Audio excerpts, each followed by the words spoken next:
I work for the independent reporting mechanism. My colleagues Denise Miranda and Tony Basu wrote the paper that we're going to be talking about today. I just want to run you through very, very quickly some of the key points of the report. First, civic space is absolutely essential for OGP, and it's essential on several levels. First, we can't form action plans properly in OGP without the space for civil society to organize, advocate for what gets on the agenda and what gets into the action plans. Next, for a lot of OGP commitments to work, and there's been plenty of research on this, there is the need to have civil society, journalists, infomediaries able to act on the open data, the transparency, the opportunities for public participation in OGP. So that's why it's important. Next is, how does OGP help on these? It helps by creating a multi-stakeholder forum, creates space at the political level, the senior political level. Can we go back one slide? Sorry. There we go. Senior political level for support for civic space is another way that we can support it in OGP. And the last one is OGP action plans. There can be commitments to promote OGP, or as the paper gets into to some extent, unfortunately there are some commitments which actually reduce civic space, so we need to be careful for those as well. The paper is available here. I want to take one quick dive into what is inside of the OGP action plans, and we looked at 2,500 recent commitments, more or less, and found the commitments that directly had to do with civic space in OGP. What are we talking about when we're talking about civic space? We looked at 4 different types of commitments. They are freedom of association commitments. These are the ones that govern how nonprofits enter and operate within civil society. For example, your tax laws. We looked at commitments that dealt with freedom of assembly. The most common ones here are there strong barriers to getting permits for protests or demonstrations? What are police responses or security force responses to unpermitted protests? And do particular groups have, is it hard to get those things? And then the last one, oh, and sorry, the last part is also, is there safety from non-state actors with regard to those things? Finally, we looked at expression, which is, are journalists and citizens able to express freely in those countries? What we found, using ICNL, Civicus, Freedom House, a variety of different data sources, is we found that in a lot of cases, about half of OGP countries had problems in each of these areas.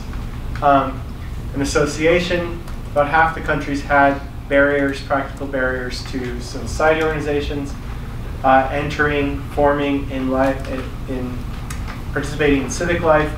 In terms of assembly, we surprisingly found that this was one of the most common problems in OGP, and this is where it's really important, is we don't hear this talked about, at least in my opinion, and in the author's opinion, we don't hear this talked about as much in OGP. And I don't know if that's because funders have outsized influence and they care about funding streams, or if that's because we tend to have elite civil society organizations. But this is a really important data point that we have here. One of the main things I hope you take away from this. Next, expression and human rights protection. Human rights protection was one of the biggest problems. Governments failing to prosecute or follow up on when journalists, human rights defenders, activists are intimidated or harassed or killed by non-state actors or by state actors in some cases, unfortunately. So I guess what you can take away from this is OGP has a lot of problems in a lot of its countries. And these are not always the same countries that have the problems. So there were not so many countries that had no remarkable problems. So we have a lot of work to do. So how much work are we doing? You guys can click the next slide. Out of all those countries with problems, how many of them had commitments in these areas? And this is this shows us just how far we have to go and how early this is on the agenda of OGP. In association, that's the one we hear the most about in OGP, we actually saw a lot of commitments on freedom of association. I mean, not as many as we need, obviously, but still, we saw a lot of them. On assembly, there were only 2 about police response to different citizens, and they were in Montenegro, which is no longer active in OGP, on how to respond to citizens with disabilities and how to respond to LGBT groups in the country. In Montenegro, they're not currently active commitments. So there are functionally 0 assembly commitments in OGP right now. Under expression, we have just a few, a lot about public broadcasting and speech in that area. And then finally, on human rights protection, there are quite a few commitments on improving inspection and response on human rights. So I want to leave it there. That's the task we have to solve. To shrink the yellow in the short term and shrink the green, and grow the green in the long term, which is to say that hopefully, we have fewer and fewer problems over time. But the way to get there is to get more and more commitments in a lot of places. So I'll stop there. Thank you very much, Joe, and thanks to Tonu and Denise, who are not with us here physically, but they've authored a very good paper. And it's a very good, the summary, it really captures it. So without further ado, I want to turn to our panelists. You have the context. Nilda, I'll begin with you. You've authored a resource guide on how to prepare sample commitments. And assuming that this conversation is reaching our stakeholders, and there's countries that are contemplating doing a commitment on civic space, where would you suggest they start? Okay, thank you. Oh, I need the mic. Yeah, you need the mic. I do want to commend your team, all of you, on the OGP Civic Space paper. I think it's a great analysis, and it was very timely. And I remember that we, years ago, we started talking about how the trend that ICNL has been tracking for over a decade now in terms of the deteriorating conditions for civil society around the world, how it is reflected in the OGP countries. And all of the member states made a commitment to an open government and public participation and support of civil society, and yet we did see these restrictions on freedom of association and others. And so that's partly how and we saw how little civic space commitments there have been, and I think that's how the idea of this chapter came on, which is now one of the companion papers, on what to look for when you're trying to support civic space. And in terms of where to start, I would take it in 2 pieces. One is where to start in terms of the type of commitment, and then in terms of process. So in the type of commitment, what we did in the chapter is we looked at from initial to advanced, like in many other cases with OGP action plans. But we really only, I would say, the first 3 tiers of these commitments are really all, in some sense, very basic compliance with international legal principles. And so when we did consultations and feedback, we heard from many of you and CSO colleagues, but this should be a basic realization, a basic commitment. For example, to allow resources for civil society organizations without major restrictions, including from international sources or income tax support. But we saw that what was realistic is that in many countries, including OGP member states, where there are restrictions in place already, it's better to tier those. And so there was, I think, some level of political discussion about, or political intention around, you're already doing something that's more advanced. When you look at your commitment to support CSOs through tax benefits, for example, even though many CSOs think that should be something very basic to do. And And I think that there is actually one piece that you didn't share, which was very good in the analysis, which is there are these commitments on freedom of association, but they're not necessarily responding to the issues at hand in the countries. Yeah. So we did see that in some countries there is like mandatory registration, which is such a basic right of civil society to organize, and you know, in informal groups, that it shouldn't have to register every time, you know, a few people get together and want to do something together, and it's under, you know, it's protected under international law, and yet when you look at civic space commitments, that is not among them, and yet it's an issue. So I think one of the things to do to start is some kind of diagnostic, some kind of assessment together with civil society as to what are the issues at hand. What is it that what is the most important you know, problem that civil society wants to address? Right. And then in terms of the process, there are really good guidance points, I think, also in this paper about making sure that civil society is involved from the beginning, and that the government agencies, the right agencies, are involved. Because that's another thing we've seen, that, you know, the OGP representative is the Ministry of Finance, but the restrictions are coming from the Ministry of Development or Economy or something else, Justice, and they don't speak to each other. So unless there is really like a whole of government commitment and an understanding of which are the agencies involved already at the design of the action plan, and not, you know, once it's approved and they show up in their, you know, in the other department, and they won't get very far with that. So. And that's an area. Is this good? I think it might be off. Is it off? It needs to be green. Okay, so now you can. That's scary. Okay, so that's an area we will need help from all the partner organizations, because when the OGP action plan is being co-created domestically, to ensure the right partners are in the room, both on the government and civil society side, because the process is in principle open, but I think we need to get the right partners in the room. Thank you very much, Nilda. One quick follow-up was, you know, we are seeing that some of the transparency some of the requirements of transparency or registration, as you said, also are backfiring on civil society. So there's a principle of at least do no harm. Any quick thoughts on that?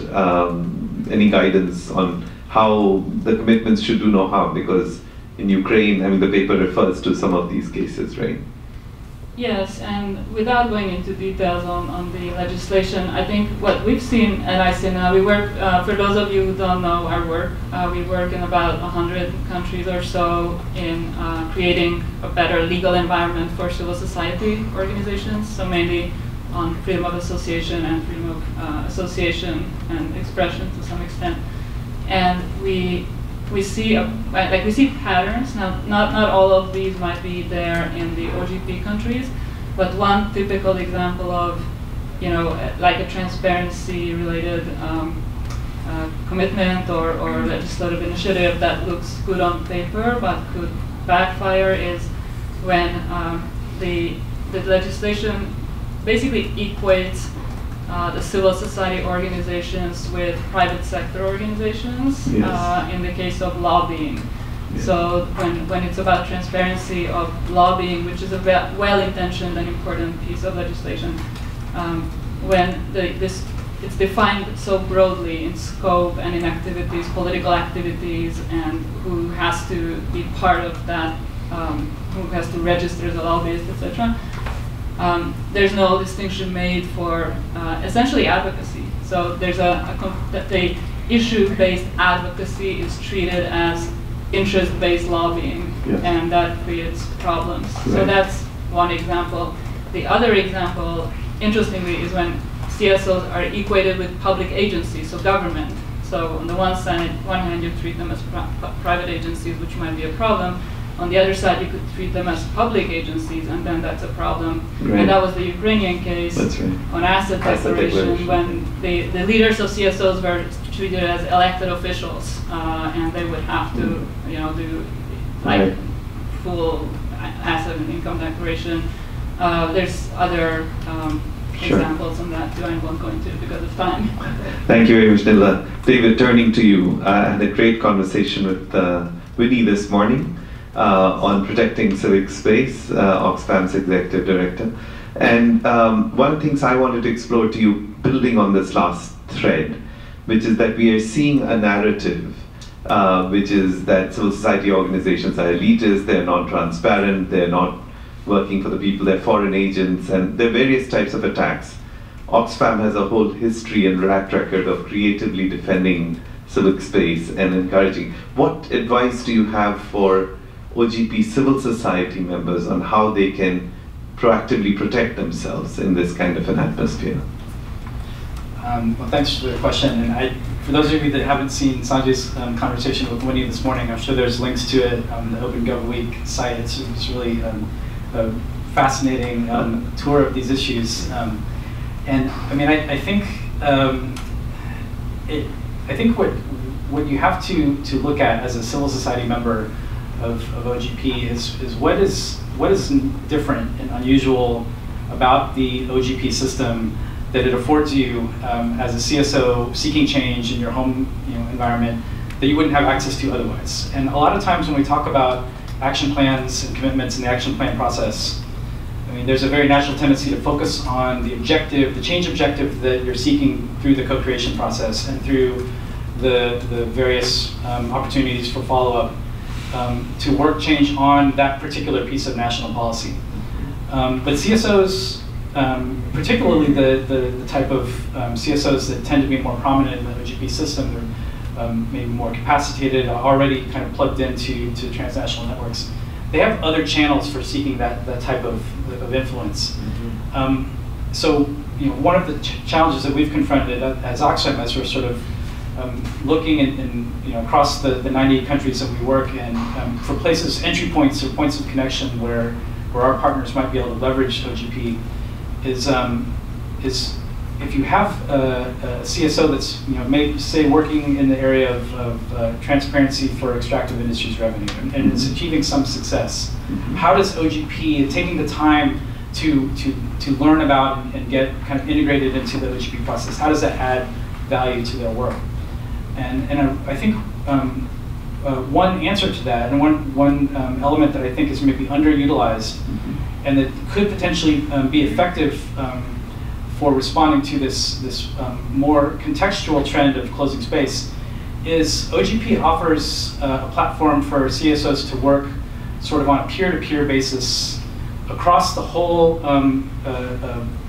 environment of the OGP membership, and even beyond. So I think what OGP affords you the ability to do as a CSO member is see what other commitments other members in other places have sought in your area of interest, what success, what's been successful, what's been less successful. The IRM reports, I think, give very detailed insight to that on a kind of real-time basis as those commitments are being sought, and the sort of cadence of the action plan cycle offers an opportunity to maybe course correct. And I think that particularly now, where we're seeing, as Joe was describing the trend, we're seeing across the world,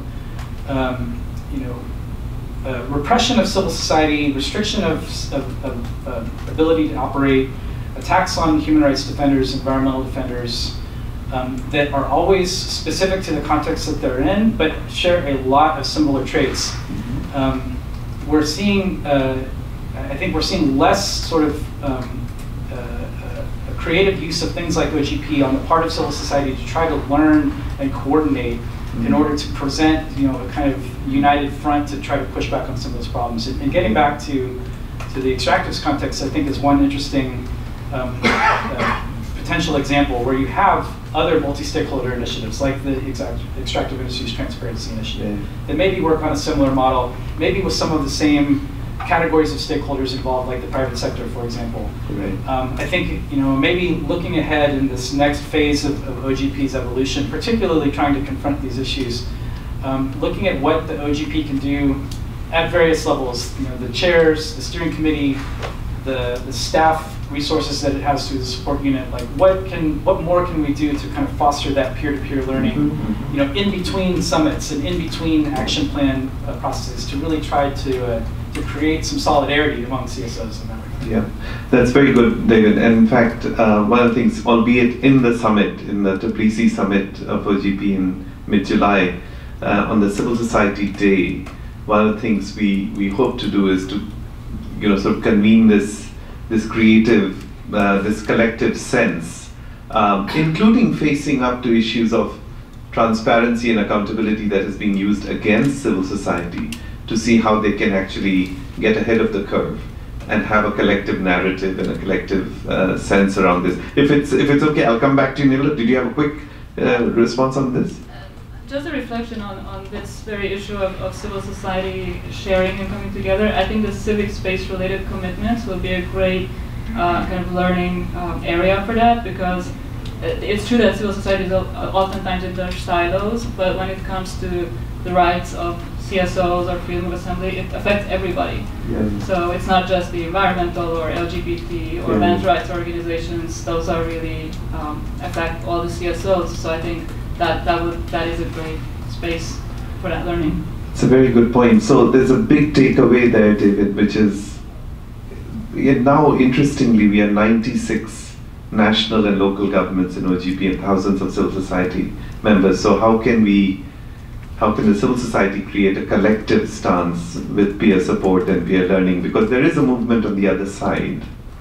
And can the civil society here have a coordinated view? Andrew, coming to you, one of the findings of the paper is that one of the problems we are seeing, and by the way, Nilda, to your point, OGP countries share some of these problems that we are seeing more broadly, although you know, the paper has a good analysis that it's no source of solace, but it is the problems are less in OGP countries, but that nevertheless these are countries that signed up to the Open Government Declaration, so they should be protecting it. But one of the things we see, Andrew, is that there are attacks on human rights defenders, on journalists. So, and that's an area we, like Joe said, both in the area of assembly, but also in this specific area, we don't see enough commitments. So any guidance you have on how to start, what policy reforms or commitments can help protect human rights defenders and journalists? Great. Well, thank you very much for this opportunity, and it's a great discussion. Yeah, I mean, I think it's a really important topic because, as we've all noticed, I think the general trend we've seen is just escalating attacks and closing space for human rights defenders and civil society in general. And I think one of the things that there's a lot of opportunity for closer collaboration with OGP governments and human rights organizations, where they can look at different mechanisms that are already implemented or could be implemented to kind of strengthen that collaboration and kind of work on some of these fundamental issues. You know, a lot of countries, I think it's like 120, have national human rights institutions and mechanisms that help to look at protecting human rights defenders. And I think where governments could work really closely, more collaboratively with civil society organizations and human rights defenders organizations. I think the issue of who is invited to those conversations is always a big thing. A lot of human rights organizations in numerous countries, sometimes it just tends to be the larger organizations. So there's a whole issue of you know, participation and making sure that the process is open to a wide sector of human rights defenders. I think one of the issues for a lot of discussions with governments and human rights organizations has been, and it's slowly been evolving and opening, which is very good, but some having a restrictive definition of what a human rights defender is. And so making sure that you include land rights activists, women's rights groups, LGBT, you know, and just broader sectors of society, not just in the capital, but outlining areas, and having kind of just more general consultations with human rights organizations. I think one of the things that a lot of OGP governments at the beginning had difficulty with, and they're doing this more regularly, but still needs to be strengthened, is having much more open consultations with human rights organizations, where they can discuss, you know, these issues that are affecting their communities, their organizations, and having broader regional conversations. I think that's very important, where there's regional mechanisms, especially in Asia, Africa, in Europe, where human rights defenders come together, are able to have these discussions, and I think it'd be really good for OGP countries to be more involved in those conversations. Working collaboratively with human rights defenders to invite, for example, having a lot of countries sometimes have this hesitancy to inviting, for example, the Special Rapporteur on Human Rights Defenders to attend, or other special mechanisms and experts to come to look at thematic issues like extrajudicial executions and so forth, and the importance of how they can help the government in implementing these plans and working together and seeing where there are these gaps and where they can learn from these best practices. And so I think there's a lot of work there that can be done collaboratively and working with different human rights organizations and movements globally. Right. One of the challenges we see is that organizations like Amnesty or ICN, I mean, on the ground, open government, when you think of the term open government partnership or open government, it erroneously conveys a sense of open data, transparency alone, whereas the bedrock, as Joe said, as Rachel said at the very start, the bedrock for all of this is the ability of citizens to speak, associate, assemble freely.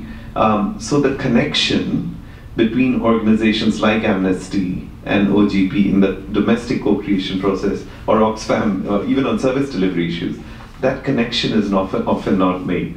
They don't participate in the co-creation process, where the advantage of OGP is that you have government on the other side of the table in principle committed co-creation process. How do we get these links made? How do we ensure Amnesty shows up, local chapters show up in the co-creation process? How do we change this mindset so they come to actually demand the inclusion of those kinds of mechanisms? Well, I think a lot of the larger organizations like Amnesty and others and Oxfam, I think we are in those conversations and able to have those conversations. I think the issue sometimes is with the smaller local organizations that bring invaluable expertise and everything to these issues. I mean, we have country experts, people on the ground as well, but getting the information from the locals directly is I think the biggest and most important part of that. And I think sometimes that difficulty for some organizations to have, and hesitancy from some local organizations and human rights organizations, is sometimes of lack of, just to speak very frankly, a lack of trust. I mean, a lot of these governments, it might have been state-sponsored, sanctioned, violence against human rights organizations, surveillance of them, intimidation. So there is a trust issue, and making sure to be able to build that trust with those organizations. And I think a lot of times when there are conversations with human rights organizations, sometimes organizations feel like their input isn't taken in. So they're kind of like a token consultation. They'll invite them, they'll say, yes, we're listening to your voices, and then completely do the opposite and not really take the recommendations into consideration. And it kind of really prevents further discussions, because a lot of organizations just feel like this is not really helpful. And so I think establishing that trust, openness, and really concretely and honestly, kind of sincerely looking at how they can work together really helps for those conversations and those doors to open and having more meaningful conversations. It's very good, Andrew. And so both aspects, making sure the local organizations are involved in how do we build trust so there's credibility of response. Before turning to the audience, I just had one common question for all three of you, and then we'll turn. So one attribute of OGP is that you have reformers from government, or government on the other side of the table, right? So if you envision that you had an audience of government people here, and we're trying to make the case for civic space. Why do you need civic space? What are the societal dividends from civic space? What benefits do you get from civic space? How would you motivate them? How would you tell them this is really important for your progress? We know it's an end in itself for many of us, but if you had to make the case why civic space is important, what would you say? Maybe all three of you. Maybe David, you can just begin and then. Sure. Well, I think the easy way to answer is the case that Joe already made at the very beginning, that this is sort of inherent in the project that OGP is founded on. And so the challenge to the government counterparts would be, you signed the declaration, you presumably believe in this. This is sort of entailed in the commitments that you've made. The more difficult answer is what if the decision to join OGP was made for a whole complex of incentives, not just limited to a sincere and kind of like altruistic belief in driving and expanding a participatory society. And then what do you do? I mean, I think that is the reality that's confronted in a lot of places. Governments join OGP for many reasons, and then that affords civil society the opportunity, hopefully, to leverage that interest on the part of government to try to make some gains in this area.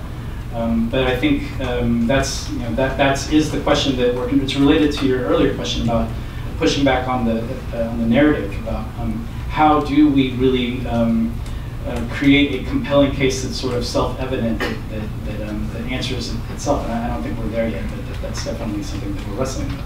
Okay, very good. Nilda. Yes, on the basic values argument, I mean that should be enough.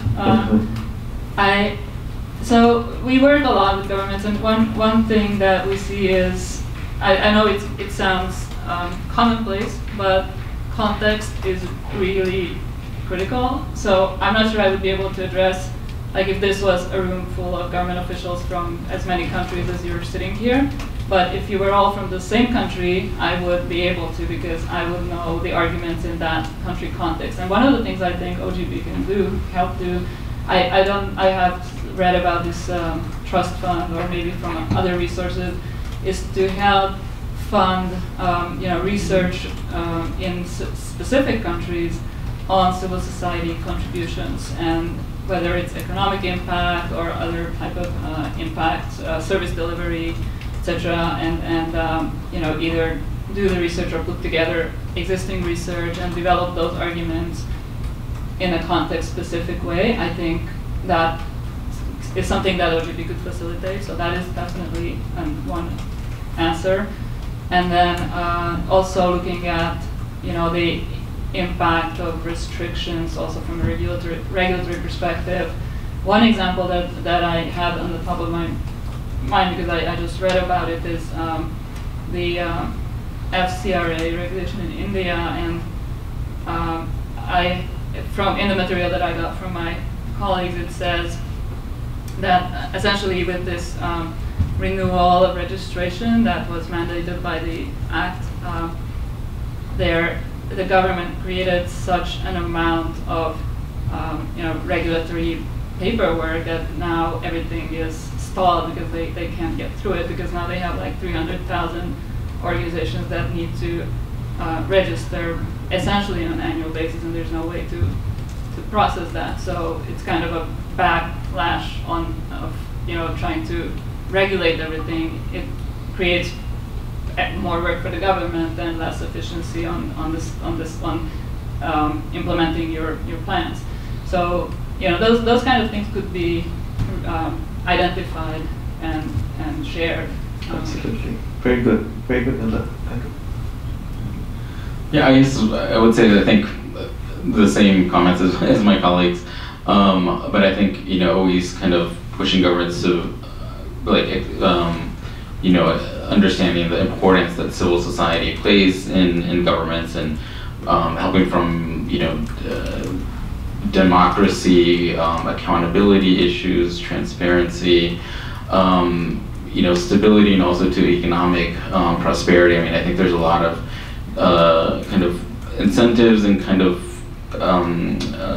motivations that you can kind of make an argument for governments to see the importance that civil society plays in these different governments, and just kind of I think it is obviously on a case by case, but there are some universal things that that civil society plays an important role in all these countries, and I think that's kind of like the important thing of just making OGP countries understand that, and that this kind of sliding backwards has a very detrimental impact not only on their government, but I think what we've seen the last few years is that it has an eroding global effect when one country feels like they can, suppress a protest without too much backlash, or imprison human rights defenders without getting too much pressure from the international community, that it emboldens others to do more and worse. And so I think it's kind of important to kind of remind people and governments of that.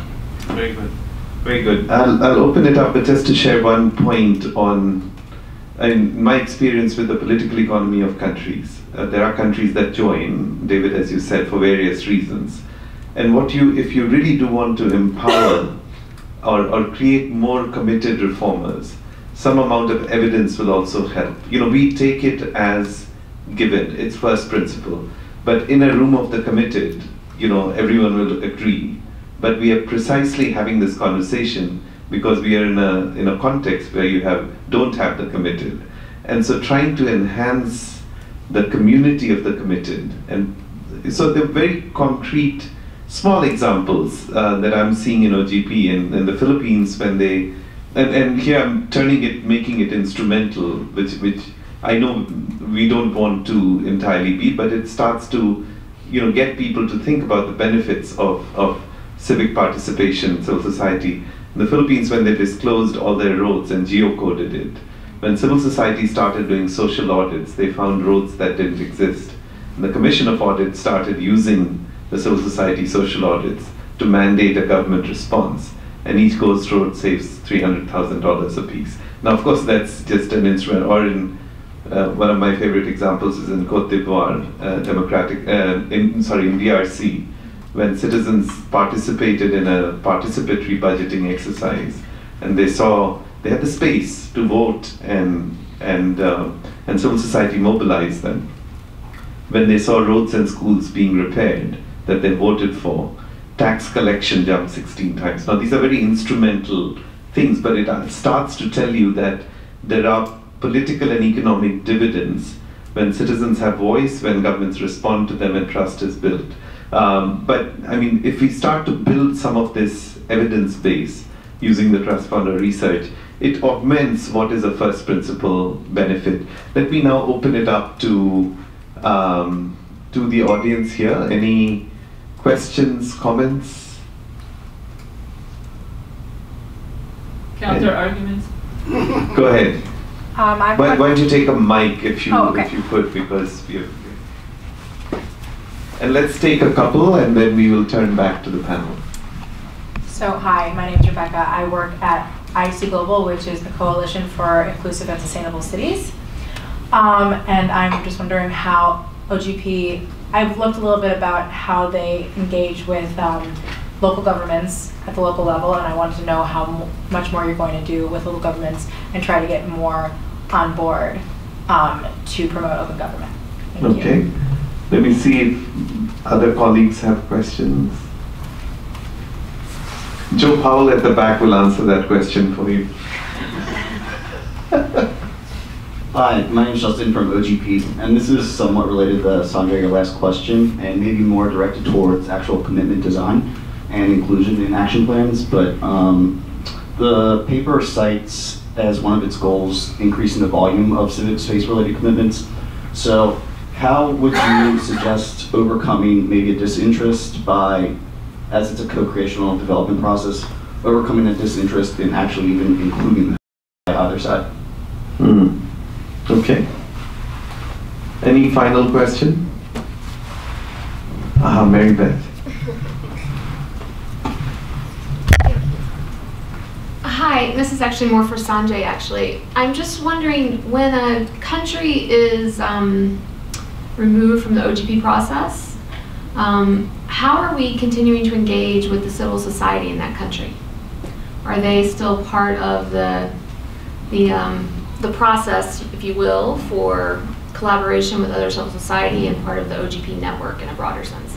Yeah, so they are. And Joe, do you want to address some of these issues?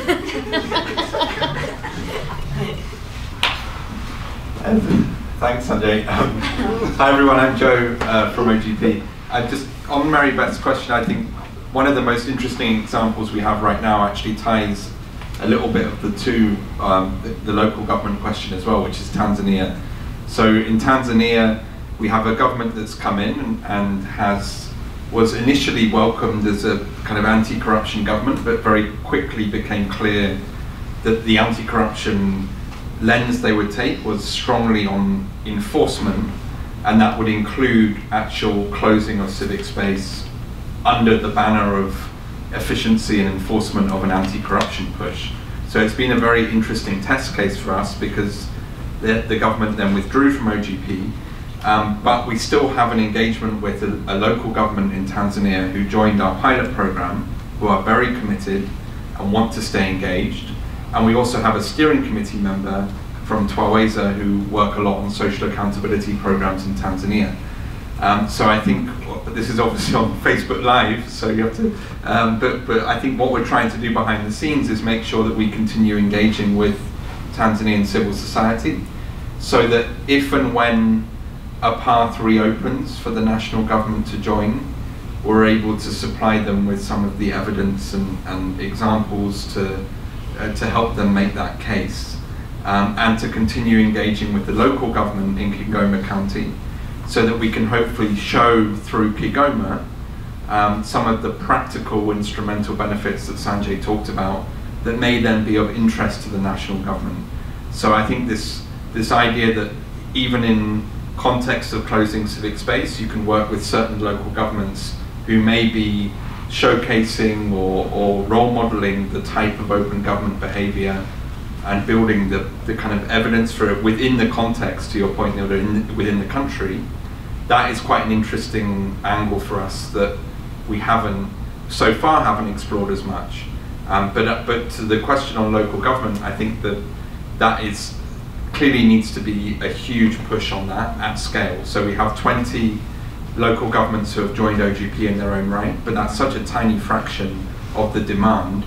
And I think we're trying to work out what type of model would allow more local governments to affiliate, even if they weren't necessarily under the same membership obligations of doing full action plans and independent reporting and so on, but they could at least be part of the community and engage in some of the peer learning and sharing that the panelists have talked about.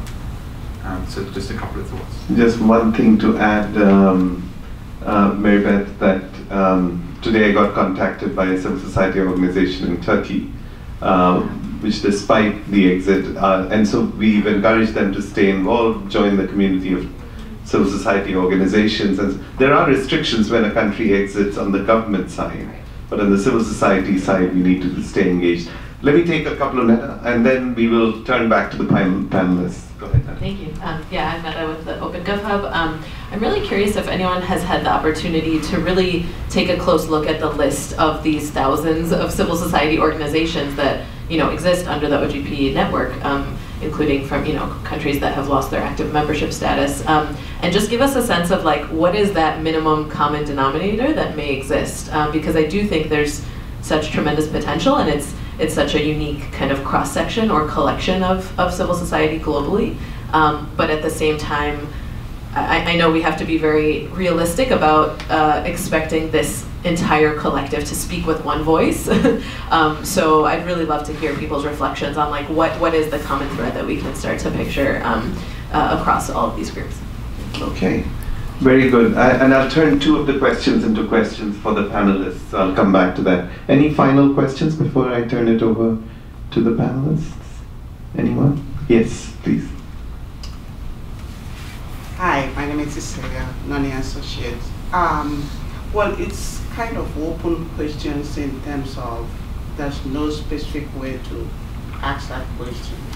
Do we have some kind of tools that actually can be used to train the partnerships in different countries, kind of build them up to have that stamina to be able to really talk to the governments of their governments to see whether they can partner with them. Very good. Okay, so let me take the three questions. This last question on training. Is there a way to build the capacity of civil society to converse with government to withstand the pressures? Are you familiar with such capacity building programs? to Nilda's point, I don't think that there's been an analysis done, but going back, David, to your idea of the collective power or the collective, what can we do with this collective? I mean, it is, after all, quite a formidable alliance, loose that it is. And then on Justin's point, if there is a lack of, if there's a hesitancy in picking this up, how do we actually get countries to, how do we tip that, how do we get the right people in the room, and how do we actually get commitments going in that area? Any thoughts on any of these? I'll turn it back to you guys for, Nilda, why don't you go first and then. Yeah, on the capacity build, this is different. On the capacity building question, so with ICNL we work in that fashion. Essentially, we work on legal reform in a way that we bring together the CSO and government partners. We train and mentor and support the CSO partners in how to design the legislation, how to work with the government in the legislation, how to engage in a constructive manner.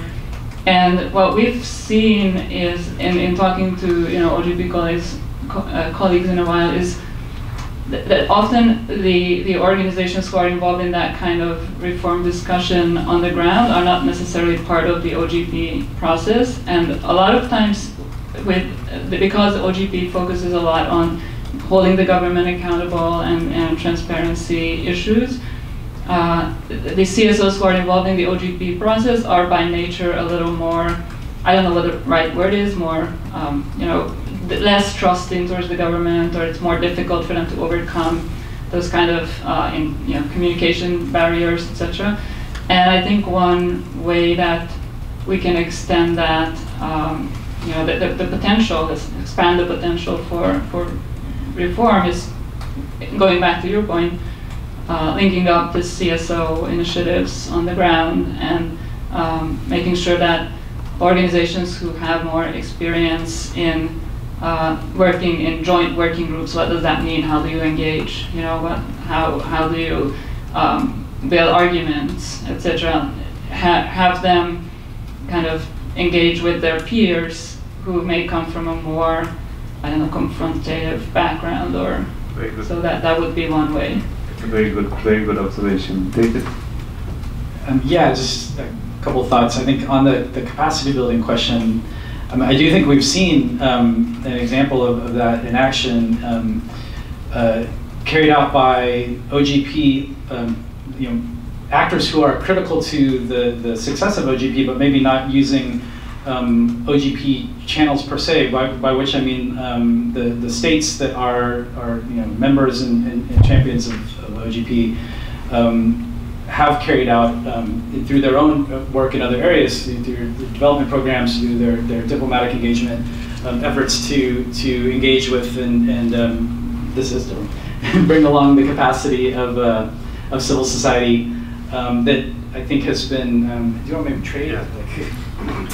That one echoes. Let's try that. That's a little better. So, for example, the United States had engaged with the OGP process in a way that was trying to complement its efforts in other areas to engage with civil society in the countries where we have development programs that work with civil society, or other ways that those engagements happen. And I think that can be very effective. And it's something where, like the last summit, I think, in Paris, the collective action initiative that was launched, where you saw state members take on commitments in specific areas where they wanted to work collaboratively with civil society and with other governments to carry forward specific action in between, like we were saying earlier, in between OGP moments.